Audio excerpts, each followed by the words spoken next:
Persepuluhan di era raja-raja Perjanjian Lama. Selamat datang di channel Kristen Waras.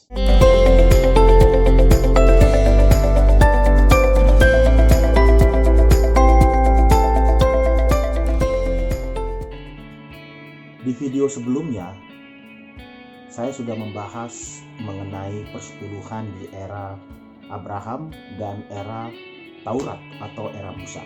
Dan kalau memang ada hal-hal yang ingin ditambahkan oleh teman-teman mengenai video yang saya buat soal persepuluhan di era Abraham dan era Musa atau era Taurat Musa, teman-teman bisa menambahkannya di kolom komentar, dan saya berharap kita bisa berdiskusi dengan sehat, bisa berdiskusi dengan santun, dengan beradab, sehingga pada akhirnya jemaat akan ada banyak yang diberkati melalui komentar video yang kita buat. Di video kali ini kita akan mencoba membahas mengenai persepuluhan di era kerajaan atau era raja-raja Israel pada zaman Perjanjian Lama. Jadi pada masa ini persepuluhan itu menjadi kayak semacam ada tambahan makna, bukan hanya sebagai sebuah liturgi atau ritual keagamaan, tetapi juga menjadi sebuah kewajiban masyarakat di dalam kehidupan bernegara. Nah, raja itu melakukan praktek pemungutan persepuluhan sebagai sebuah upeti atau pajak yang diberikan oleh rakyat untuk membiayai kebutuhan kerajaannya. Nah, makanya beberapa waktu yang lalu sempat heboh kan mengenai persepuluhan sebagai sebuah pajak dalam konteks PL.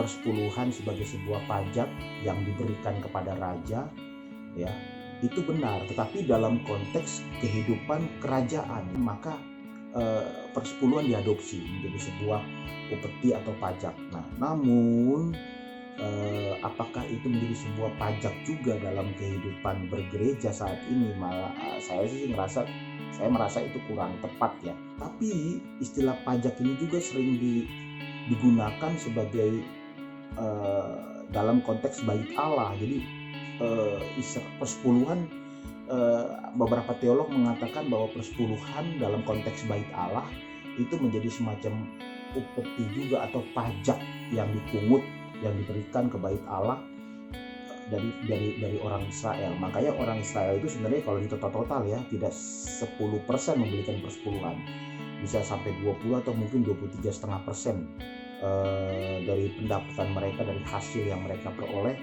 untuk persepuluhan ini, karena di dalamnya ada persepuluhan untuk bait Allah atau para imam dan persepuluhan juga untuk kerajaan. Nah, yang saya mau soroti adalah di era ini praktek persepuluhan itu mengalami kehilangan makna atau esensi yang sesungguhnya, di mana pada waktu itu persepuluhan itu diberikan hanya sebagai sebuah tuntutan keagamaan. Jadi mereka merasa bahwa dengan memberikan persepuluhan mereka sudah melakukan ritual keagamaan dan cukup.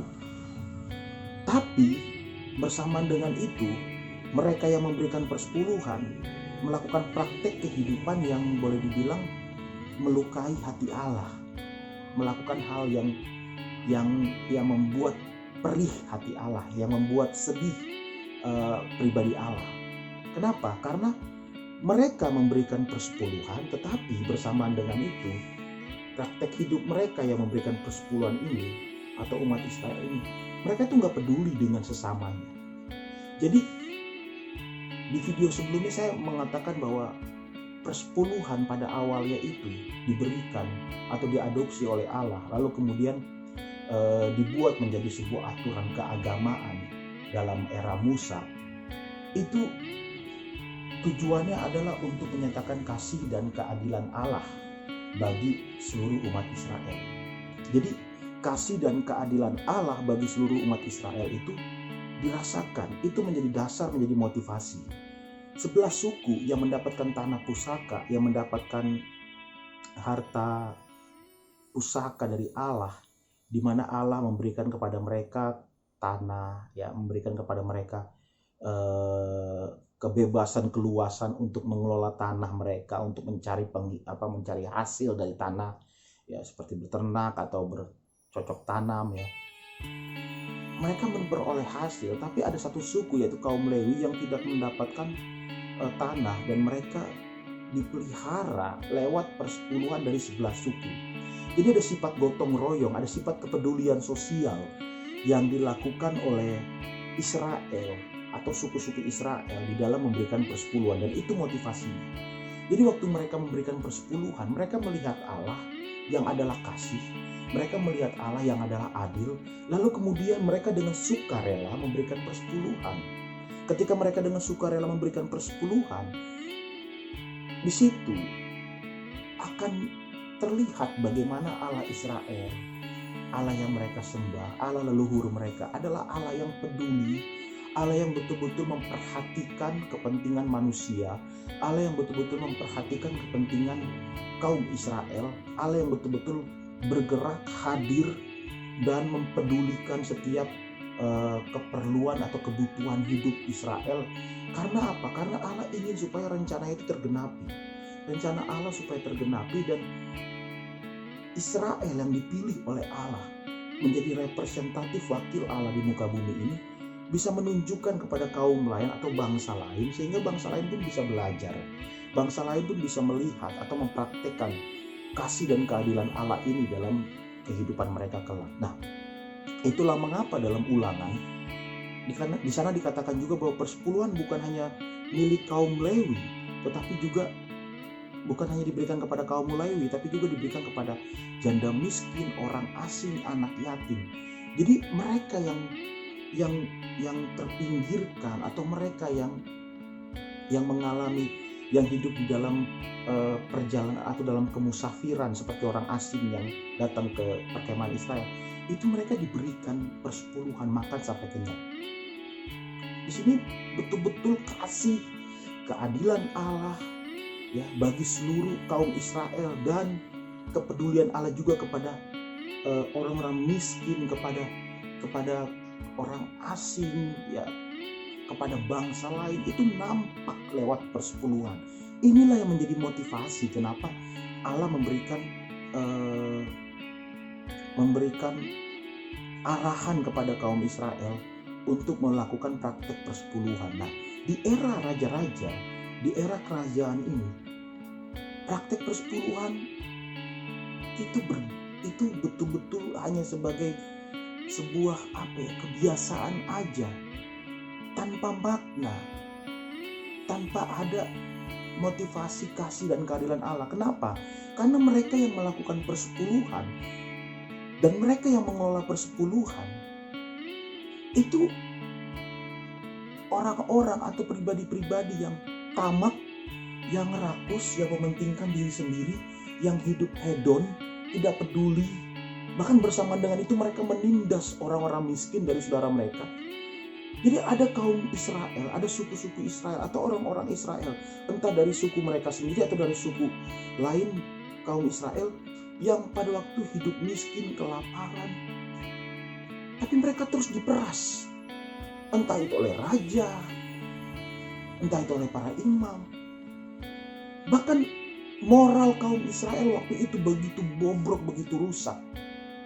Dan para imam punya andil di dalamnya. Kenapa? Para imamnya pun waktu itu sangat hedon. Mereka tuh mencintai diri mereka sendiri. Mereka tuh mencintai harta. Mereka mencintai keinginan nafsu mereka sendiri, tapi tidak pernah mempedulikan apa yang menjadi maunya Tuhan, apa yang menjadi keinginan Tuhan. Mereka tidak peduli dengan kehidupan masyarakat Israel yang miskin. Mereka tutup mata dengan praktek-praktek dari kaum kaya, praktek dari kaum beruang, berharta, yang memeras, yang menindas orang-orang miskin.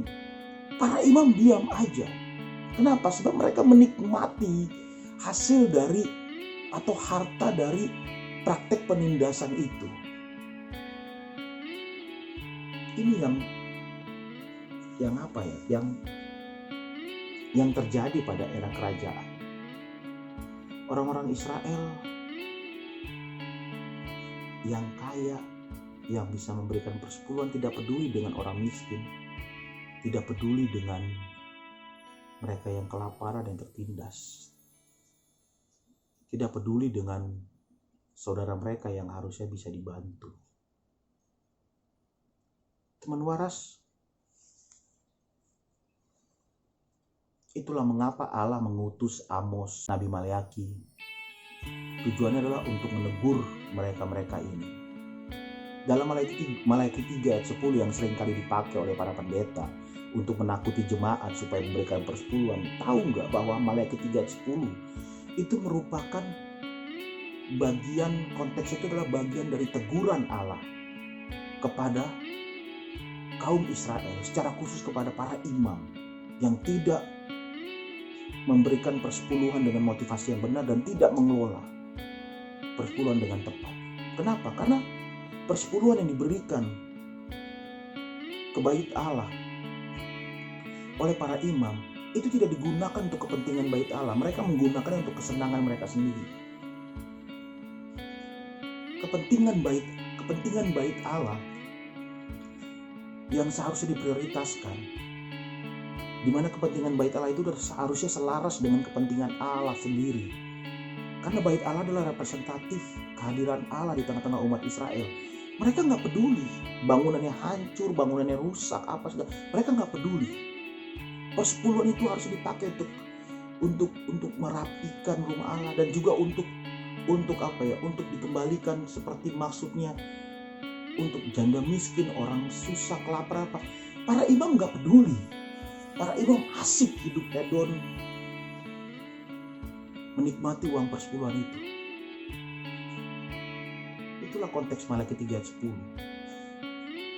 Dan Allah di situ, di ayat itu menantang kepada kaum Israel.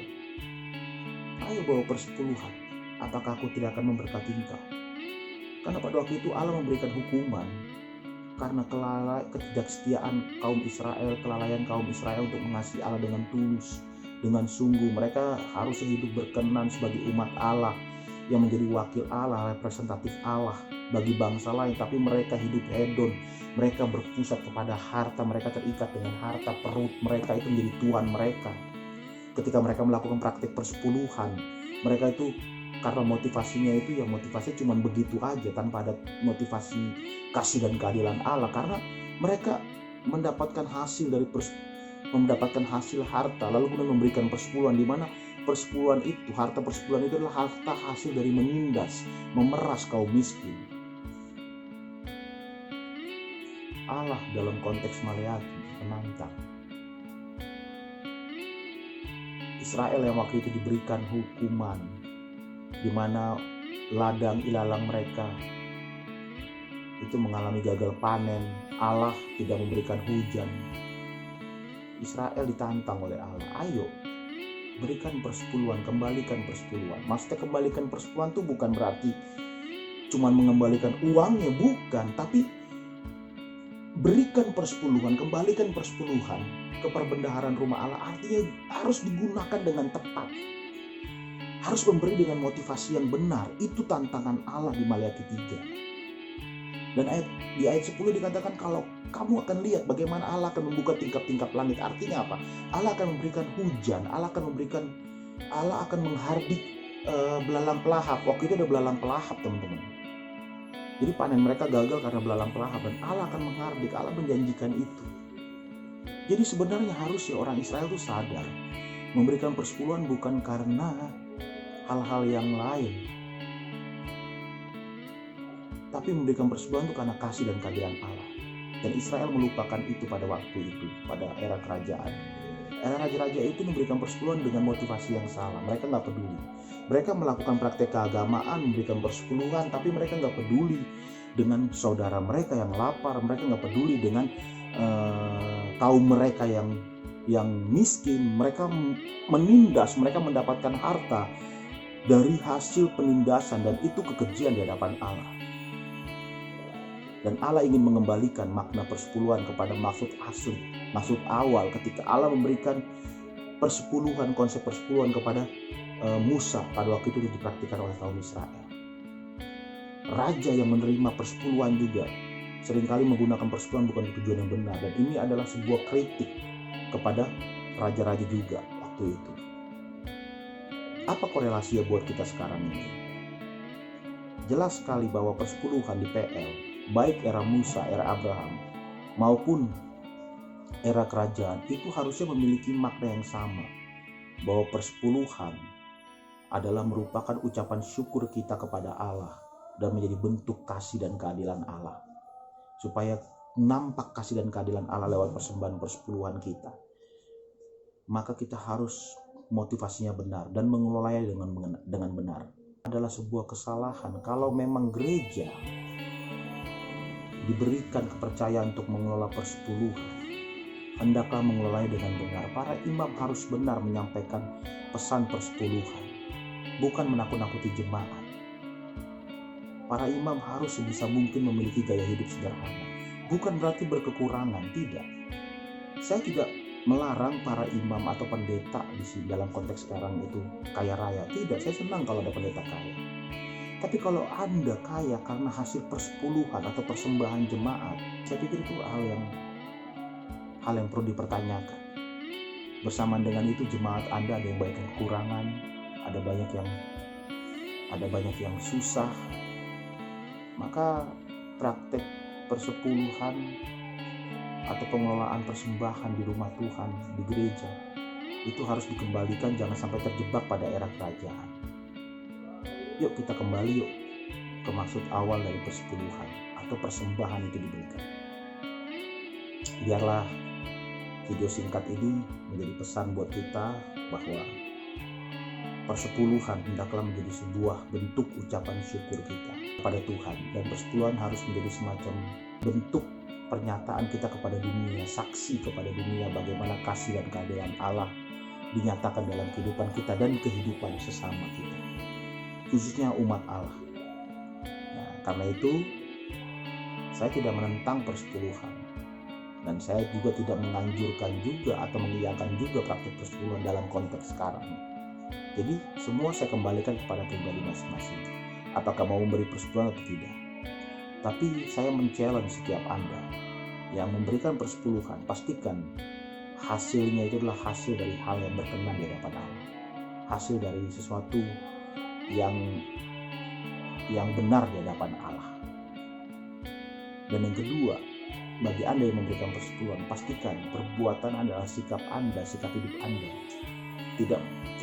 tidak melukai sesama, tidak mencederai sesama. Jangan sampai Anda mendapatkan harta persepuluhan itu karena mencederai sesama, karena mencederai saudaramu. Dan buat Anda yang mengelola persepuluhan, pastikan Anda harus menghadirkan kasih dan keadilan Allah. Gereja akan menjadi jahat di mata Allah kalau tidak mengelola dengan tepat persepuluhan. Ingat, ada unsur sosial di dalam praktek persepuluhan, dan itu harus dilakukan oleh gereja. Saya berdoa supaya setiap para hamba-hamba Tuhan, para pelayan Tuhan bisa bijak mengelola persepuluhan, bukan hanya untuk mensejahterakan diri sendiri, tetapi juga untuk mensejahterakan jemaatnya. Kita punya rasa malu kalau jemaat kita susah, tapi kita berbangga. Jangan sampai nanti kita akhirnya terjebak di dalam cinta akan uang, di mana pelayanan kita akhirnya pelayanan karena uang. Jangan sampai seperti itu. Dan saya berdoa supaya gereja Tuhan semakin murni di dalam mengelola uang yang dipercayakan Tuhan untuk kepentingan umat, untuk kepentingan kerajaan Allah, bukan kepentingan diri sendiri. Ingat, kepentingan kerajaan Allah selalu memanusiakan manusia. Kalau Anda membangun gedung hanya untuk kebanggaan diri sendiri, sedangkan umat Allah itu masih banyak yang sengsara di gereja, itu perlu dipertanyakan. Bukan berarti membangun gedung gak boleh, tetapi harus seimbang. Saya berdoa supaya hikmat dari Allah dicurahkan kepada Anda untuk mengelola persepuluhan dengan baik dan benar. Dan kalau memang ada saran, ide, atau tambahan, silakan tulis di kolom komentar. Nah, teman waras, demikianlah penjelasan singkat saya Mungkin ada banyak hal yang masih belum bisa kita bahas, tapi kira-kira itulah penjelasan singkat saya mengenai persepuluhan di era kerajaan. Saya berdoa supaya video ini menjadi berkat. Sampai jumpa di video selanjutnya. Tuhan Yesus memberkati.